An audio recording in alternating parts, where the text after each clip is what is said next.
मोक्षमार्गस्य नेतारं भेत्तारं कर्मभूभृतां ज्ञातारं विश्वतत्त्वानां वन्दे तद्गुणलब्धये। बोले पंच परमेष्ठी भगवान की जय। शांति विधाता सिखयाट शांतिनाथ भगवान की जय। द्वादशांग जिनवाणी माता की जय। ग्रंथादिदासी तत्वात् सूत्र जी की जय। आचार्य श्री उमा स्वामी जी महाराज की जय। आचार्य श्री विद्यासागर जी महाराज की जय। परम पूज्य मुनि पुंगव शिक्षण सुधा सागर जी महाराज की जय। अड़ाई द्वीपस्थ समस्त महामुनिराजों की जय। पिछली कक्षाओं में हमने जीव तत्व के वर्णन को समझा। जैसा प्रथम कक्षा में ही बताया था कि प्रथम जो 4 अध्याय हैं उनमें जीव तत्व का वर्णन आएगा। पिछली कक्षा तक चतुर्थ अध्याय के अर्थ को समझा, जहां तक जीव तत्व का वर्णन चला। अब आज 5वां अध्याय प्रारंभ कर रहे हैं, जिसमें अजीव तत्व का वर्णन चलेगा, जिसमें सबसे पहले आचार्य भगवंत सूत्र कह रहे हैं। सूत्र उच्चारित करें। अजीव काया धर्मा धर्माकाश पुद्गलाः। पदच्छेद देखें। अजीव कायाः धर्म अधर्म आकाश पुद्गलाः। अर्थ होगा अजीव अर्थात अजीव, कायाः अर्थात काय वाले, धर्म अर्थात धर्म, अधर्म अर्थात अधर्म, आकाश अर्थात आकाश और पुद्गलाः अर्थात पुद्गल। संपूर्ण अर्थ होगा अजीब काय वाले, धर्म अधर्म, आकाश और पुद्गल। यह 4 द्रव्य हैं। यह जो द्रव्य हैं यह काय वाले क्यों हैं? तो धर्मादिक द्रव्य प्रदेश प्रचय की अपेक्षा से काय के समान होने से काय वाले कहे जाते हैं।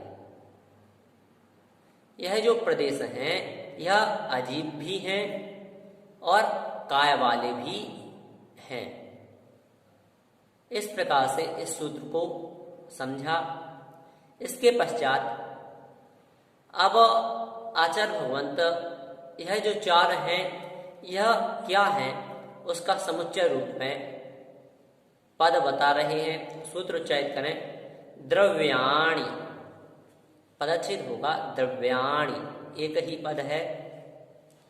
अर्थ होगा द्रव्याणि अर्थात धर्मादिक जो 4 द्रव्य हैं, धर्मादिक जो 4 पदार्थ हैं वह द्रव्य हैं। जब उन्होंने यह 4 बता दिए कि धर्म अधर्म आकाश और पुद्गल यह 4 द्रव्य हैं, तो जिज्ञासाकार प्रश्न करता है क्या इसके अलावा भी कोई और द्रव्य है? तब आचार्य भगवंत सूत्र के माध्यम से उत्तर देते हैं। सूत्र उच्चारित करें। जीवाश्च। पदच्छेद होगा जीवाह च, 2 पद हैं। अर्थ होगा जीवाह अर्थात जीव भी, द्रव्य च अर्थात द्रव्य है। इस प्रकार से संपूर्ण अर्थ होगा जीव भी द्रव्य है।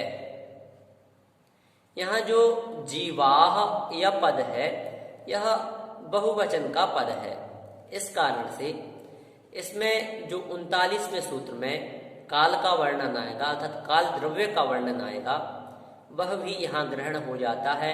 अर्थात जीव द्रव्य और जो ऊपर कहे गए 4 द्रव्य हैं वह, तथा जो आगे एक काल द्रव्य कहा जाएगा, इन सब को मिलाकर जीव, पुद्गल, धर्म, अधर्म, आकाश और काल, यह क्रमशः 6 द्रव्य हैं। इस प्रकार आचार्य भगवंत ने यह उत्तर दिया। अब इनकी विशेषता को बताने के लिए अगला सूत्र वर्णित कर रहे हैं। सूत्र उच्चारित करें। नित्यावस्थितान्य रूपाणि, पदच्छेद देखें। नित्य अवस्थितानि अरूपाणि, अर्थ होगा जो ऊपर कहे गए सभी द्रव्य हैं। कहाँ तक के जो जीवाश्य इस सूत्र तक जितने भी द्रव्य कह दिए गए वह सभी द्रव्य नित्य अर्थात नित्य हैं, अवस्थितानि अर्थात अवस्थित हैं, तथा अरूपाणि अर्थात अरूपी हैं। संपूर्ण होगा ऊपर कहे गए सभी द्रव्य नित्य हैं, अवस्थित हैं तथा अरूपी हैं। नित्य क्यों है? तो यह जो छहों द्रव्य हैं यह कभी भी नष्ट नहीं होते, अर्थात हमेशा बने रहते हैं, नित्य बने रहते हैं, इस कारण से नित्य है। अवस्थित क्यों है? तो अवस्थित इसलिए है क्योंकि यह 6 ही होते हैं, ना तो कभी 5 होते हैं और ना ही कभी 7 होते हैं। यह 6 ही होते हैं, इस कारण से यह अवस्थित है। अरूपी क्यों है? तो अरूपी इसलिए है क्योंकि इनमें स्पर्श, रस, गंध और वर्ण नहीं पाया जाता। इस प्रकार से नित्य, अवस्थित और अरूपी के बारे में हमने ज्ञान किया। अब अगले सूत्र में आचार्य भगवंत जो रूपी द्रव्य है उसका कथन कर रहे हैं। सूत्र उच्चारित करें। रूपिणः पुद्गलाः, पदच्छेद होगा रूपिणः पुद्गलाः। रूपिणः अर्थात रूपी, पुद्गलाः अर्थात पुद्गल द्रव्य। संपूर्ण होगा पुद्गल द्रव्य रूपी है। यहाँ तात्पर्य यह लेना है कि जो पूर्व सूत्र था उसमें केवल 5 द्रव्य ही ग्रहण करना है जो अरूपी है। पुद्गल द्रव्य को छोड़कर शेष द्रव्य अरूपी हैं। यहाँ पुद्गल द्रव्य के संबंध में आचार्य भगवंत ने विशेष कथन दिया कि जो पुद्गल द्रव्य है यह रूपी है। अब आचार्य भगवंत इन द्रव्यों के बारे में और विशेष वर्णन कर रहे हैं। सूत्र उच्चारित करें। आकाशादेक द्रव्याणि, पदच्छेद होगा आकाशात एक द्रव्याणि, अर्थ होगा आकाशात अर्थात आकाश पर्यंत तक। द्रव्याणि अर्थात द्रव्य, एक अर्थात एक एक हैं। संपूर्ण होगा आकाश पर्यंत तक द्रव्य एक एक हैं। यहाँ जो आकाशात यह पद है इसमें आका अर्थ होता है तक, अर्थात आकाश तक। और यहाँ 3 द्रव्यों का ग्रहण हो रहा है, धर्म, अधर्म और आकाश। धर्म, अधर्म और आकाश यह 3 द्रव्य एक एक हैं। इस प्रकार से यह कथन हुआ। पश्चात